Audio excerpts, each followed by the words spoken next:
Hello friends, तुमच्या सर्वांचं माझ्या चॅनलवरती स्वागत आहे। सर्वप्रथम तुम्ही जर या चॅनलवरती नवीन असाल तर चॅनलला सबस्क्राइब करा आणि या व्हिडिओला लाईक करा आणि जास्तीत जास्त तुमच्या फ्रेंड्ससोबत शेअर करा। आणि आजचा हा व्हिडिओ आपला फार इम्पॉर्टंट होणार आहे आणि हा व्हिडिओ बनवण्यासाठी मी स्वतः फार एक्साइटेड होते। मला खूप साऱ्या स्टुडंटचा मेसेज आला ऑनलाईन रित्या की दीदी आम्हाला एमएनएस एक्झामबद्दल माहिती द्या की एक्झामची एलिजिबिलिटी क्रायटेरिया काय आहे, काय काय कुठले कुठले नर्सिंग कॉलेजेस आहेत मिलिटरी नर्सिंग सर्व्हिसेसच्या अंतर्गत, त्याच्यानंतर ही एक्झाम कशी कंडक्ट केली जाते, कुठला कुठला सिलेबस असतो। तर ही एक्झाम मी स्वतः 2 वेळा दिलेली आहे। तर माझ्या अनुभवानुसार तुम्हाला जे काही आज मला प्रोव्हाइड करता येईल ते सर्व काही माहिती देण्याचा प्रयत्न या व्हिडिओच्या माध्यमातून मी केलेला आहे।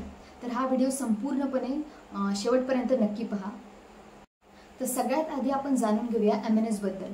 एमएनएसचा फुल फॉर्म आहे मिलिटरी नर्सिंग सर्व्हिसेस। तर भारतीय सैन्य दलामध्ये ज्यांना कुणाला नर्स म्हणून काम करायचं आहे मिलिटरीमध्ये त्यांच्यासाठी ही एक्झाम असते। आता ही एक्झाम कोण कोण देऊ शकतं, तर सर्वच जण ही एक्झाम देऊ शकत नाहीत। ही एक्झाम फक्त मुलीच देऊ शकतात। Only girls candidate are allowed, boys are not allowed. म्हणजे मुलांना अजून संधी दिलेली नाही आहे। जसं की MBBSचे जे आपले कॉलेजेस आहेत AFMC त्याच्यामध्ये बोथ बॉयज अँड गर्ल्स दोन्ही पण अलाउड आहेत, पण या ठिकाणी फक्त only girls candidate are allowed. आणि ते सुद्धा त्या मुली फक्त अनमॅरिड असायला पाहिजेत, डायवोर्स आणि विडोड देखील चालतील।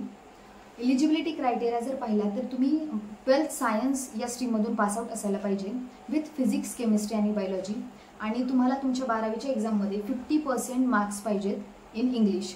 इंग्लिश या विषयामध्ये तुम्हाला 50% मार्क्स पाहिजेत। त्याच्यानंतर आपण जर आता एमएनएसच्या सिलेक्शनबाबत जर बोललं तर त्याचे 7 स्टेजेस मी या ठिकाणी ठेवलेले आहेत। 7 स्टेजेसमध्ये सगळ्यात पहिली जी तुमची स्टेज आहे ती म्हणजे शॉर्टलिस्टिंग। तुमची नीट एक्झाम होणार। एमएनएसची स्वतःची एक एक्झाम असते मिलिटरी नर्सिंग सर्व्हिसेस, पण तुम्हाला जर नीटमध्ये 400+ मार्क्स मिळत असतील तर तुम्ही या एक्झामला नक्कीच अपियर करू शकता। तर तुम्हाला या ठिकाणी www.joinindianarmy.com यावरती रजिस्ट्रेशन करायचे मिलिटरी नर्सिंग सर्व्हिसेससाठी। त्याच्यानंतर एक शॉर्टलिस्टिंग सिलेक्शन लिस्ट येणार, म्हणजे नीटच्या मार्क्सवरती आणि तुमच्या एमएनएस नीटचे आणि एमएनएसचे मार्क्स तुमचे इन्क्लूड केले जाणार। त्याच्यानंतर एक फुल मेरिट लिस्ट बनणार। त्या मेरिट लिस्टनुसार तुम्हाला फर्दर बोलवलं जाणार दिल्लीला आणि त्या ठिकाणी तुमचं मग एक डॉक्युमेंट व्हेरिफिकेशन होणार, जी की दुसरी स्टेप्स आहे। सगळे तुमचे ओरिजिनल डॉक्युमेंट्स या ठिकाणी पाहिजेत। ओरिजिनल डॉक्युमेंट तुमचं व्हेरिफिकेशन झाल्यानंतर तिसरी स्टेप जी आहे ती आहे आपली टेस्ट ऑफ जनरल इंटेलिजन्स आणि जनरल इंग्लिशवरती। इंटेलिजन्स आणि इंग्लिशची तुमची 80 मार्काची एक्झाम होणार, ज्याच्यामध्ये तुम्हाला 20 क्वेश्चन्स असणार आणि ज्याच्यामध्ये निगेटिव्ह मार्किंग आहे। 0.25 मार्क्स तुमचे निगेटिव्ह होणार या ठिकाणी। चौथी स्टेप्स आहे तुमची सायकोलॉजिकल असेसमेंट टेस्ट। या ठिकाणी तुमची एक सायकोलॉजिकल असेसमेंट टेस्ट होणार आहे, जी सायकोलॉजिकल असेसमेंट टेस्टचे मार्क्स या ठिकाणी इन्क्लूड केले जात नाहीत तुमच्या फायनल मेरिट लिस्टमध्ये। ही फक्त एक टेस्ट कंडक्ट केली जाते।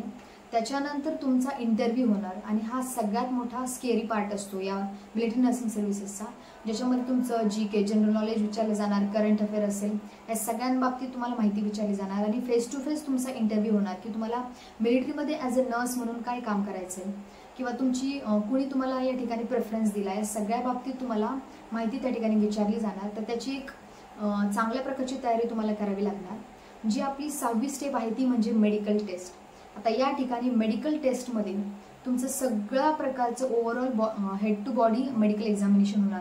नॉकनी चेक केले जाणार, त्याच्यानंतर तुम्हाला काही हिअरिंग डिसऑर्डर आहे की नाही हे सगळं काही त्या ठिकाणी चेक केलं जाणार। CBC तुमची, त्याच्यानंतर युरिन टेस्ट, म्हणजे सगळ्या ज्या बायोकेमिकल टेस्ट आहेत त्या सगळ्या काही होणार। कारण तुम्हाला ऑब्व्हियसली मिलिटरीमध्ये सर्व करायचं आहे तर तुमची हाईट, वेट, तुमचा बॉडी मास इंडेक्स BMI जो काही आहे ते सगळं काही परफेक्ट असलं पाहिजे।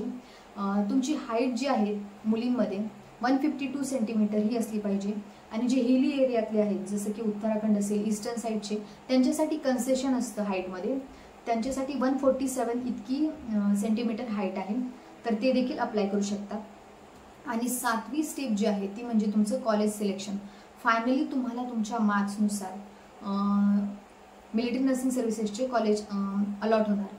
आता कुठले कॉलेजेस जे आहेत जे तुमच्या मार्क्सनुसार अलॉट होणार, तर टोटली आपल्या संपूर्ण भारतामध्ये मिलिटरी नर्सिंग सर्व्हिसेसचे एकूण 6 कॉलेजेस आहेत।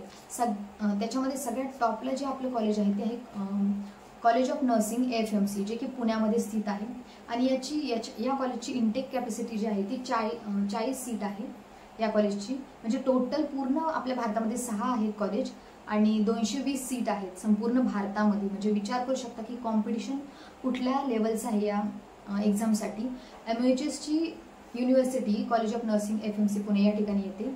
त्याच्यानंतर दुसरं आपलं कॉलेज आहे कॉलेज ऑफ नर्सिंग कोलकाता, जे West Bengal university of health science याच्या अंडर येतं. तिसरी आपली मिलिटरी नर्सिंग सर्व्हिसेसचं कॉलेज आहे college of nursing INHS Ashwini, जे की मुंबईमध्ये आहे कोलाबाला. मी एक व्हिडिओ टाकला होता ज्या ठिकाणी आम्ही डान्स कॉम्पिटिशनला गेलो होतो, रंगमंच, तर ते देखील आपल्या MOHS युनिव्हर्सिटीच्या अंडर आहे. चौथं आपलं कॉलेज आहे college of nursing RR hospital, जे की न्यू दिल्लीमध्ये आहे आणि जे दिल्ली युनिव्हर्सिटीच्या अंडर येतं. आपलं 5वं कॉलेज आहे कॉलेज ऑफ नर्सिंग लखनौ, जे की Atal Bihari Vajpayee university of health सायन्सच्या अंडर येतं. आणि या लिस्टमध्ये 6वं जे आपलं कॉलेज आहे मिलिटरी नर्सिंगचं ते आहे कॉलेज ऑफ नर्सिंग बँगलोर, जे की Rajiv Gandhi university of health सायन्सच्या अंडर येतं. तर आता अशा प्रकारचा सगळा आपला अवाढव्य असा मिलिटरी नर्सिंग सर्व्हिसेसचा माहितीचा पुरवठा आहे.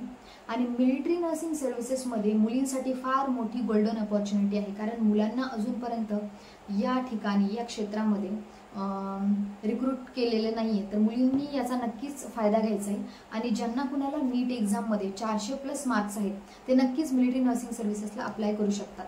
आता नक्कीच पुढे जॉब अपॉर्च्युनिटी काय काय आहे, तर तुमचं 4 वर्षाचं BSc नर्सिंगचं जे शिक्षण आहे ते कम्प्लिटली फ्री होणार आहे. सेंट्रल गव्हर्नमेंट सगळं काही तुमचं स्पॉन्सर करतं. तुमचं हॉस्टेल असेल, मेस असेल, जे काही इंटर्नशिप अकोमोडेशन आहे ते सगळं काही सेंट्रल गव्हर्नमेंट तुम्हाला प्रोव्हाइड करतं. कारण ऑब्व्हियसली मिलिटरी नर्सिंग सर्व्हिसेस ही मिलिटरीच्या अंडर जातं.